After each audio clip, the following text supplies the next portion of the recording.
Hey guys, so I recently stayed at the Barcelo Bravo Palace in Punta Cana, Dominican Republic. And I wanted to make a few vlogs just reviewing the resort.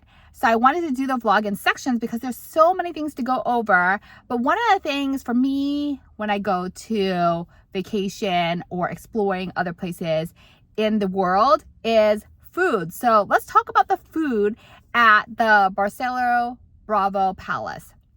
That you need to know, there are a variety of different restaurants on the property that you can make reservations at. I will talk about that in a later video, but today I want to talk mostly about where you're mostly probably going to eat, which is the buffet. It has a few different resorts on the property that is the umbrella under Barcelo. Palace itself has two different buffets on the property. So these two different buffets actually serve the same food, generally speaking, throughout the day, but they're open at different times just depending on how busy it is. So the first one is Miramar. The decor is a little bit more darker, has orange tones in it and stuff like that. Then they have the Boho Buffet, which is basically a little bit more casual looking, a little bit more beachy. It doesn't really matter where you sit. The food is going to be the same. So let's talk about what they serve at the buffet, what's good and what's not good. Generally speaking, the buffet has a wide range of breads, so you're going to see that at the beginning. They also have a drink station, a smoothie station, and then behind the buffet, you're going to have kind of like a deli salad station, and then behind that is kind of like the hot food station. So generally speaking, no matter if it's breakfast, lunch, or dinner, I'm going to forewarn you, anything that is Americanized that you guys are used to is probably not going to be the best choices. So if you are a very picky eater, it might be hard for you. If you're not wanting to explore other things that maybe the Dominican Republic is known for or better at making than Americanized food. For instance, let's talk about breakfast. During breakfast, I found that their pancakes, their French toast, things of that nature was lacking, meaning that they didn't make them very good. Now, how you can mess up pancakes, I don't know, but they are not fluffy. They are not, they're actually super dense, and they're just not the best pancakes you're going to ever have.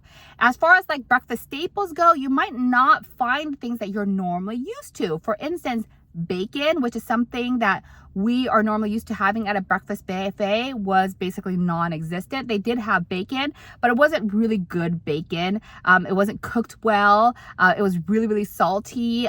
Just didn't have a lot of flavor to it. So yes, you'll find bacon, but it's not going to be good bacon. And so if you're somebody that likes to load up on bacon when you are going to the breakfast buffet, you might find that you would be disappointed by going to this buffet. Things like also sausages that we're normally used to, they do not have. So just making sure that you know that most of the Americanized things that we normally love is not going to be there. Now, as far as like toast is concerned and stuff like that, they had that. They had butter sometimes, not always. So like they weren't always really well stocked on what they did have, okay?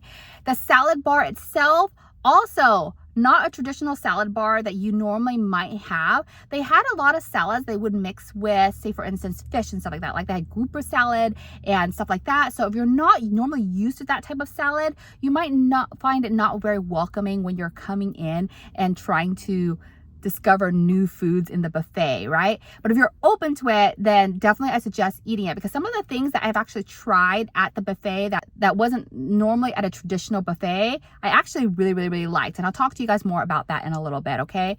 So going back to breakfast. Now, what I found was really good at breakfast was actually the eggs. The eggs were really awesome during breakfast because they actually made the eggs on the spot. So they had always like 4 different stations. You could ask for the eggs however you want, sunny side up, scrambled, an omelet, and then they could add things to it like ham, cheese, things like that. So eggs, definitely a must if you are finding that the pancakes and the French toast is lackluster. Definitely do that. They also usually had a variety of desserts during breakfast as well, which is like donuts and things like that. Now, what I say is the best donuts? Probably not, but they did have donuts, okay? During breakfast, I definitely recommend getting the eggs. I also recommend their coffee. Any single time that you had coffee there, it was delicious. It had these big machines that makes any type of coffee you want. Cappuccinos, mochas, whatever you want. You would just go up to the machine and select the thing that you want. And honestly, the coffee that came out of those machines were actually delicious. And I still think about that. I don't know how early breakfast was. I assume like 6 or 7 a.m. is when it probably opened. Now, don't quote me on that because I didn't wake up early enough to go to those times. But I think breakfast usually ended probably around 11 o'clock. Now, the thing about this resort is that they're really strict on their buffet times. So the buffet times, once it's closed, or if you're coming really close to closing, they might not let you into the buffet. So just know, give yourself ample time in the morning if you're wanting to get breakfast, because once the buffet closed, there is no other restaurants, no other snack bars open for you to get food. So you would have to wait until lunch to have the breakfast buffet open again.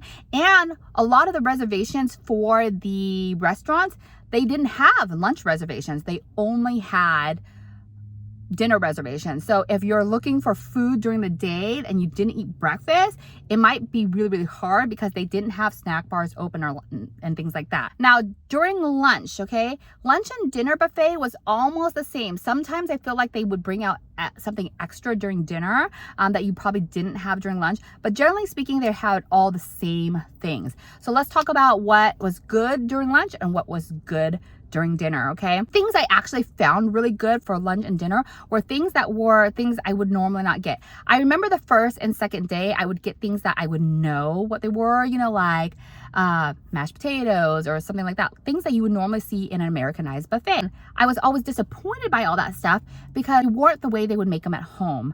You know, so that's why I'm saying to you guys, like, if we're used to certain things at home, the Dominican Republic, the chefs, you know, bless their heart, but they did not make them well. So don't go into the buffet thinking you're going to go get hot roast or whatever and it tasting good, because that's not something they make.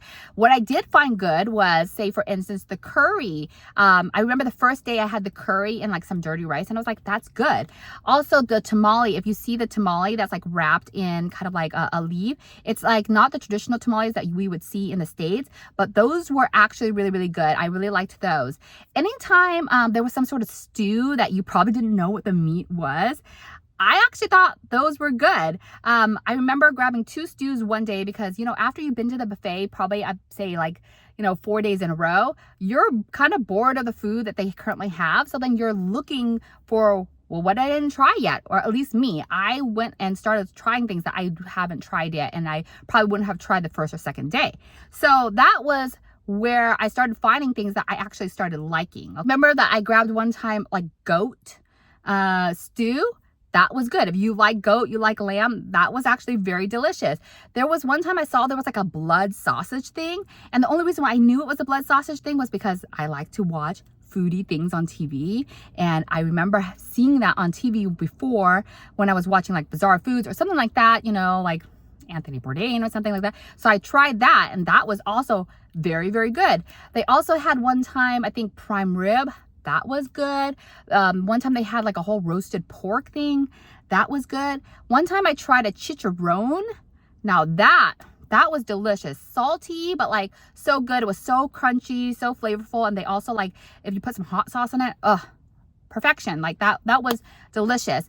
What disappointed me about the lunch and dinner buffet was kind of the salad bar. I felt like the salad bar was always lackluster. Like, I wish they had a person there making like custom salads for you guys and things like that. I also had salads that kind of didn't seem really that appetizing. What I tried at the salad bar later on that I really liked, the grouper salad, I thought was really good. Anything that you can find that if you like fish, anything you can find that has fish in it, like grilled fish or something like that, usually is done really, really well at the buffet too. I mean, is it the most perfect, most decadent thing you ever ate? Of course not, but it definitely is, in comparison to some of the other things that they had at the buffet, something that I definitely ate and tried. One of the things I get disappointed about really is like the ice cream selection. Sometimes they didn't have ice cream bowls out, or the scoop out, or things like that. Sometimes the machine would just like not be working and they just wouldn't tell you why and things like that, you know. So like for the kids, it's kind of disappointing because, you know, you could only get ice cream during the buffet, and sometimes like in other places where they say there's ice cream, that they wouldn't have the machine available for you to actually get ice creams. That is kind of disappointing in that sense. Also, sometimes the ice cream was just not super cold all the time. It was like melting, kind of on the process of melting when you like would scoop it up. So something that they kind of could do better. The fruit selection, always really good, always really sweet. One of the things I find really interesting about their fruit is that it's not as vibrant as a color as you would assume that they should be, but they are really sweet, really juicy, and just really flavorful. So if you're into fruit, definitely make sure that you get some fruit while you are at the buffet.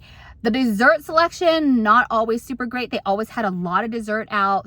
Of course, a lot of things to try.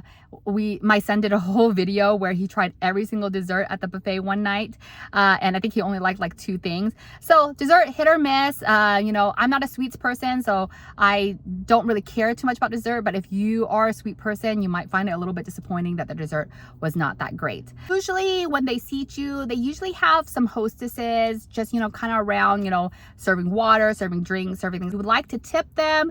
Usually like $1 or $2 is like perfect for them. They're usually really grateful too if you tip them as well. As far as the other restaurants on the resort, they're also kind of hit or miss as well, and I will talk about those restaurants in a different video so that way you guys can get more of a full scope of what they have to offer. But I will let you know that most of the restaurants do require a reservation, and it actually is kind of hard to get a reservation. My tip to you guys, if you're not wanting to eat at the buffet every single day and getting tired of the buffet food, then the first day that you get there, the first night that you get there, go up to the concierge and get all your reservations done, because reservations book out quickly, and if you're not there for like a week, you might not even get a reservation. So like we ended up getting there on, I think, a Sunday, and our first reservation wasn't until a Wednesday. And even that far in advance, those reservations that are only 2 or 3 days out are already like 9 o'clock reservations. So you have kids with you like me, that's kind of really difficult, because around that time it's like they're tired, they don't want to go to a reservation, but in order for us to be offered other foods that were not buffet food, we had to do it, right? So I went to 4 different restaurants that were not part of the buffet, and some of them were good, some of them were bad. So I would talk about that in a separate video, so that way I could tell you guys what to order at those restaurants if you go to those restaurants, and if I would do that restaurant again. I went to the steakhouse, I went to the sushi one, I went to this other one that was near the golf course. We also did the seafood restaurant as well.